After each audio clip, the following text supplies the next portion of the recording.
Hello and welcome to Your Employment Matters. I'm Beverly Williams and I'm here to help you navigate your career. This is for anyone who's searching for their dream job or promotion, or perhaps you're just looking to hang on to the job you have.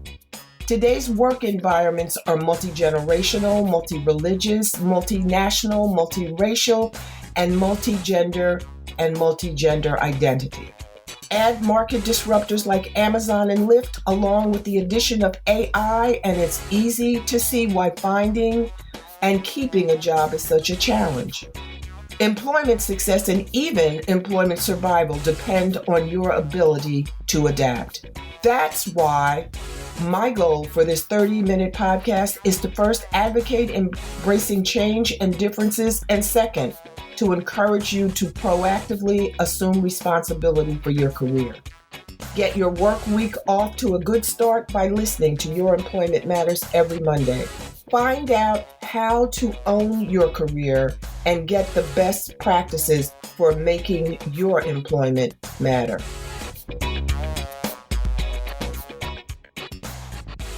Hi, thank you for joining me. This is a solo podcast because I've changed platforms. I'm now on Riverside, and quite frankly, I like the setup so far. So this is a dry run before I invite guests to record on this platform.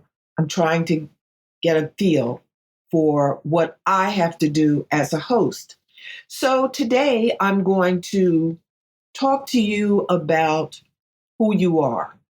As you look for employment, as you seek a promotion, you need to think about who you are and what that means. Is the image you're presenting while you seek a better paying job or a job period? You may be a newbie. You may be new to the job search continuum. Who are you? Are you reliable? Are you punctual? Are you a good person to work with? Is your temperament pretty even? Do you sometimes run hot? Are you able to control yourself?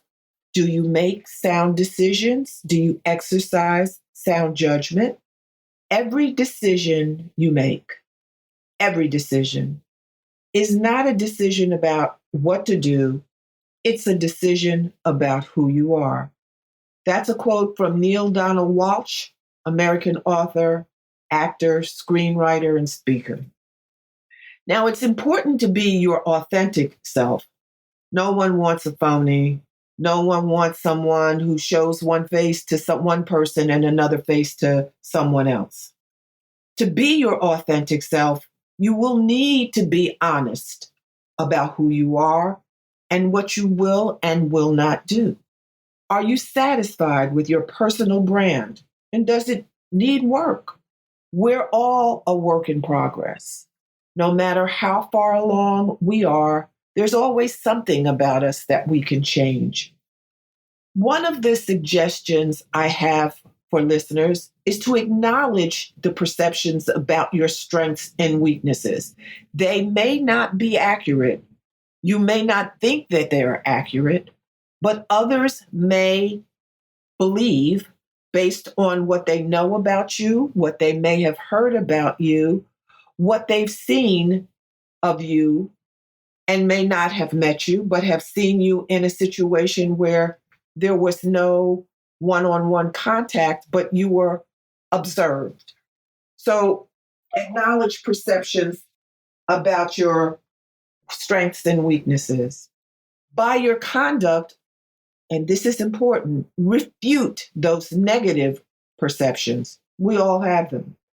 Fairly or unfairly, some people draw conclusions and form judgments about other people without firsthand knowledge or personal experience. They may never have met them. As I said before, it may be something that they heard, someone told them something about you, and it may or may not be true. It may be their perception of what they saw, but they've shared it. If you're a member of a generational cohort group like Generation Y, also known as millennials, you may be aware of some negative and positive perceptions of your generational group.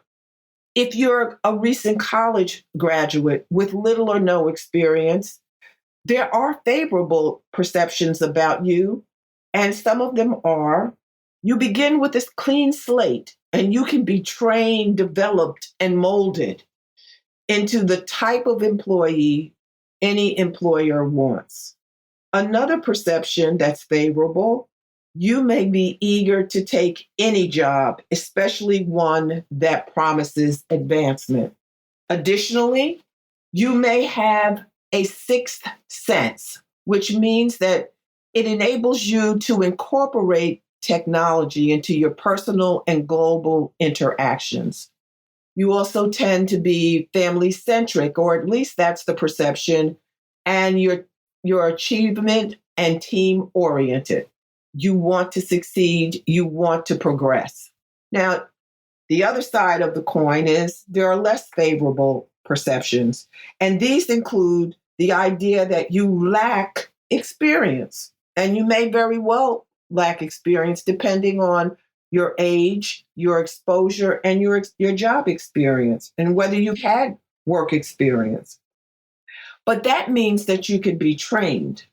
Training takes time and resources, and some employers are not willing to invest time and resources. We're talking about money. Time is money, resources cost money. Some employers may be tight with the purse strings. That is something you need to be mindful of because you want to work for an employer who will invest in you as an employee. And that includes invest training dollars in you improving. Now, also less favorable perceptions are that you may need more attention, more hand holding. That may be what you're used to. You may need one on one attention, and that is a negative because there's not a lot of resources, which includes supervisors, managers, to hold and guide employees, even new employees, as they move along. You may not have a respect for authority, and that could be problematic. If you don't have respect for authority, I suggest very strongly that you find a way to develop some, because if you don't, you won't last long in the workforce. And you may have unrealistic expectations about potential. A friend of mine told me a story about someone she worked with, and both of them had worked for this company for 6 months or less. And the young man said, well, if I don't get promoted by next month, I'm going to leave. And my friend was taken aback because she knew, because this wasn't her first rodeo, she had been working for a while. She said, but you just got here. You haven't been here 6 months. And he said, well, I deserve a promotion. Manage your expectations and make sure they're realistic. And if you have realistic expectations and your realistic expectations are not being met, that's something to think about. Now, hopefully, you embrace the concept of teamwork, because 99% of the time, you're going to be working with other people. You don't necessarily have to be what they call a people person, but you do have to be civil. You have to try to be pleasant, and you need to be the type of person that people like to work around and work with. There's also a perception that you may not be prepared for work-life realities. And one of those realities was the promotion scenario that I posed.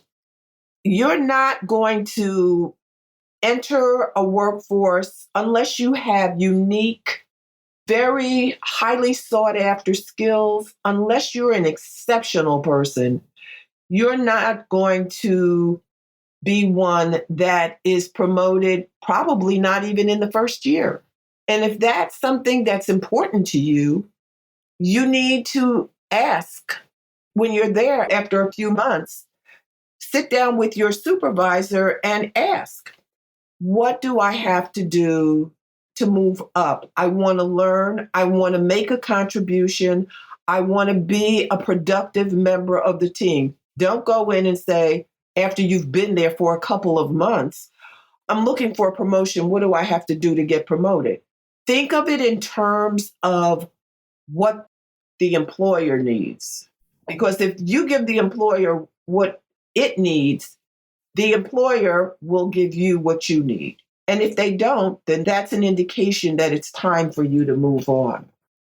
Now, don't get it twisted. Despite negative perceptions, you need to try to dispel them. You need to dispel negative perceptions while conveying that you're a hard worker, a fast learner, and willing to take on any job, and a person who should be hired or promoted and should be trained. Now, if you don't feel that way, remember, you want to be authentic. You want to be the person you would want to work with. And you don't want to work with someone that's being phony or fake.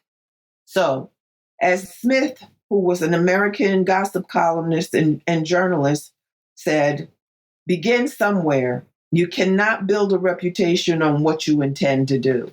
And that's it. Talk is cheap. You can talk about what you want to do, how you're going to change, what you're going to wear, how you're going to present yourself, and how you're going to learn. Step out.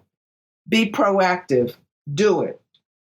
Make sure your personal brand serves you well.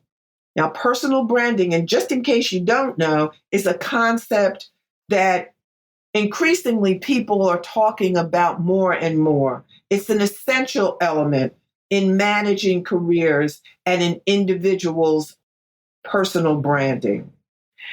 And it's a vital element of how a person moves forward in life.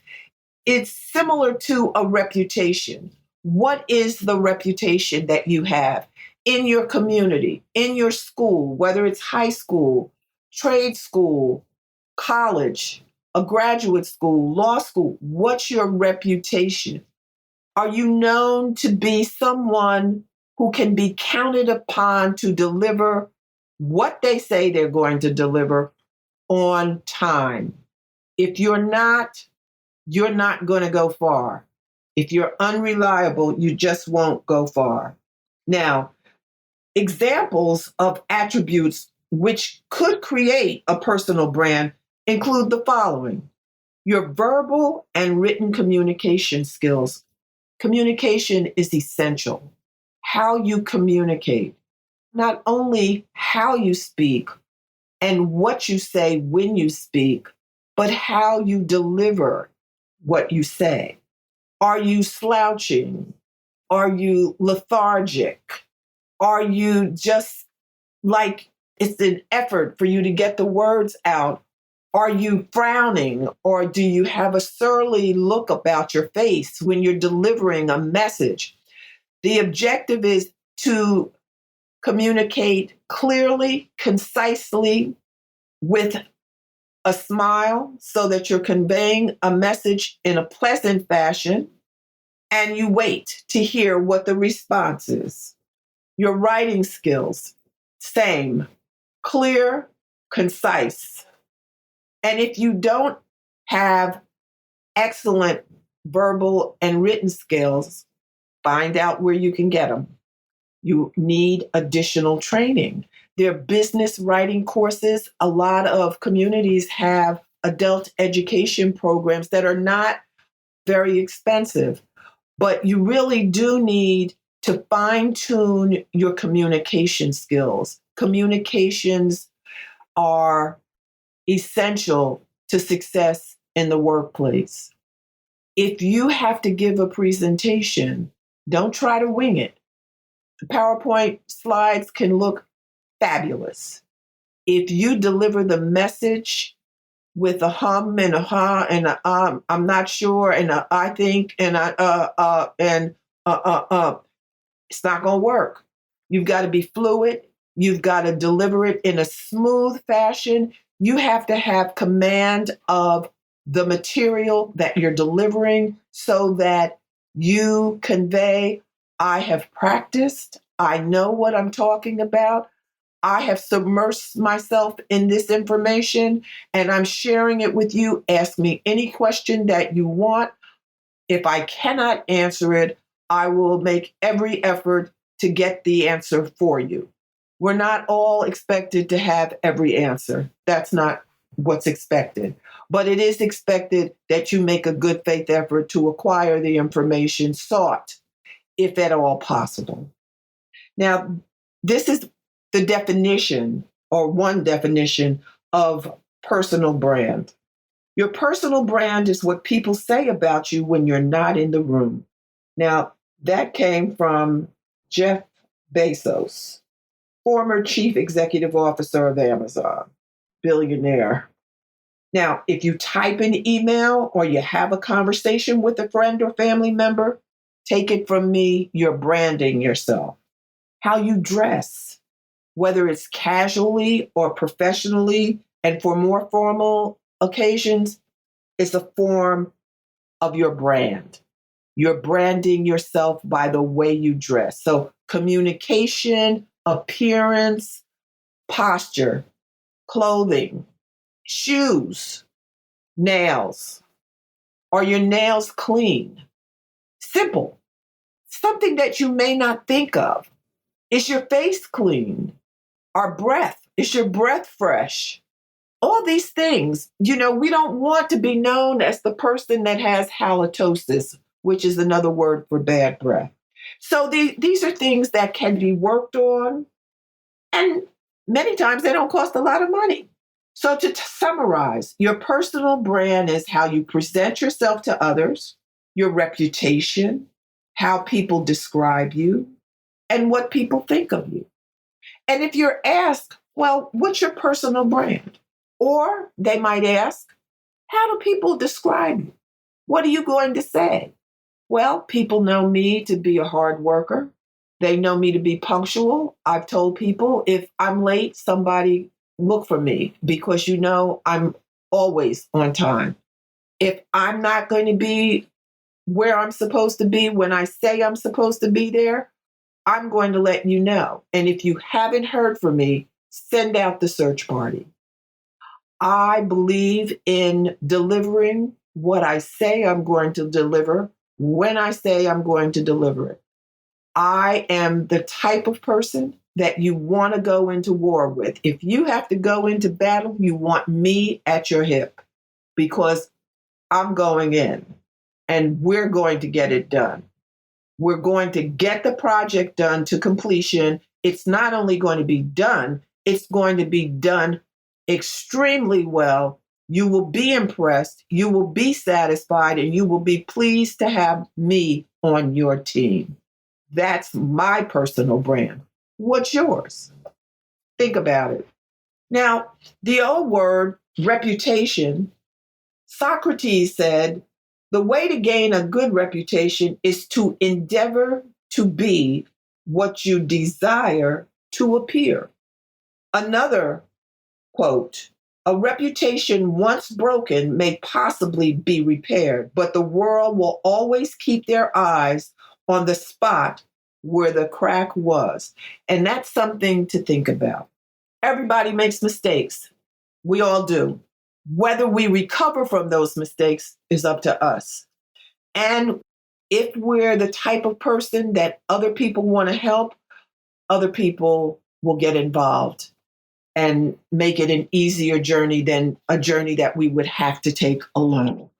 So your objective is to strive to establish a reputation as a person who, as I said, is hardworking, detail-oriented, honest, ethical, reliable, punctual, polite, and a team player. You want to view yourself as a professional and by your conduct, create that impression so that others view you the same way. And look, if you're just starting out, if you really don't have much work experience and you don't have a reputation that precedes you, a favorable reputation that precedes you, that is, establish one by conducting yourself with integrity and maturity. And whatever your ambitions are, your career ambitions, that is, it's imperative, it's essential that you be viewed and you behave as a professional. Your conduct should always, always reinforce that perception. Your public and your private behavior, including what you say it, and how you present yourself, influence how you're perceived, and your reputation will evolve over time. And if these perceptions are favorable, your personal brand will serve you well. Now, a good reputation takes a long time to build and only moments to destroy. Keep that in mind. But a bad reputation can be rehabilitated, but it takes a strategic plan and time to execute the plan. And you got to be serious about it. If you're not committed to the rehabilitation, don't even try it. A half-hearted attempt to self-correct, it's not going to serve you at all. But if you really want to change people's perception of you, if you want to turn a negative reputation around, it can be done. You need to be prepared to talk about the changes you've made and why you've made them. You need to explain why you've changed. What prompted you to reverse course? And as I said, by your conduct, demonstrate that you're no longer the person you once were. So before you begin to market yourself in interviews and as you network, find out how self-aware you are by asking, who am I? What is my personal brand? And does my personal brand serve me well? Or do I need to make changes? And if I do need to make changes, am I willing to do the work? Now, I'm going to read you this story. It's a brief one, and you'll get the gist of it. Mario, a young contestant on a popular talent show, demonstrated a sense of self-awareness that is rare even in older adults. In his interview, which aired as part of the show, Mario said he was in the competition because he needed to know whether he was a talented singer. His parents consistently told him how well he sang, but he realized that his parents are biased because they love him. Mario wanted independent, objective affirmation that he had the talent his parents always told him he had.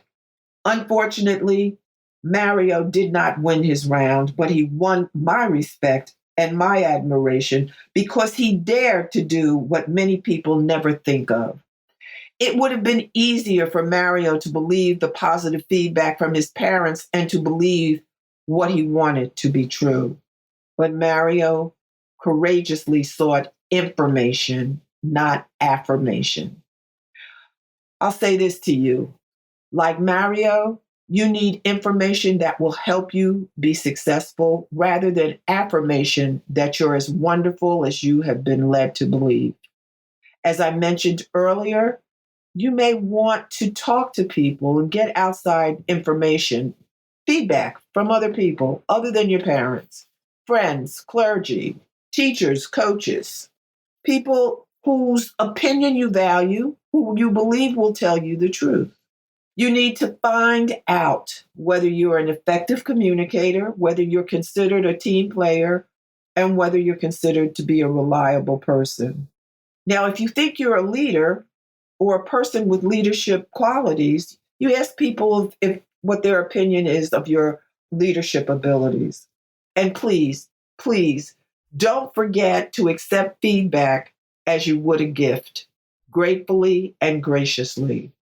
And be sure to send the people who give you feedback, whether it's positive or negative, send them a written thank you. It can be an email, it can be an e-card, it can be a handwritten thank you sent by snail mail.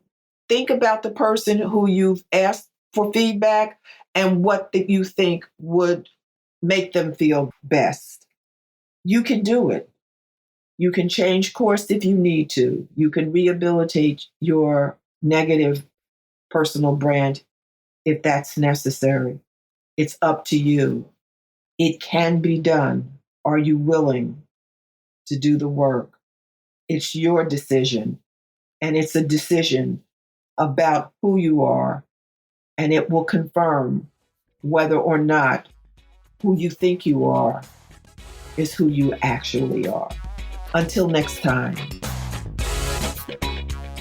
Thanks for listening to Your Employment Matters with Beverly Williams. If you found this podcast helpful, please subscribe and leave a review. I truly appreciate your support, and that helps other listeners find the podcast. If you have a comment, question, or suggestion, you can reach me at bawilliams@youremploymentmatters.com. My book, Get the Job Done, is available on Amazon.com and BarnesandNoble.com. Please join me again next week. Until then, remember to embrace change and differences.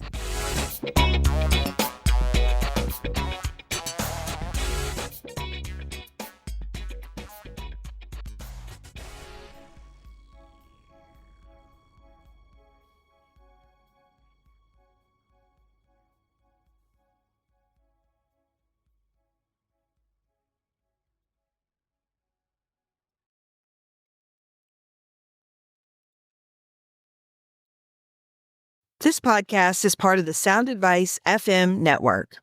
Sound Advice FM, women's voices amplified.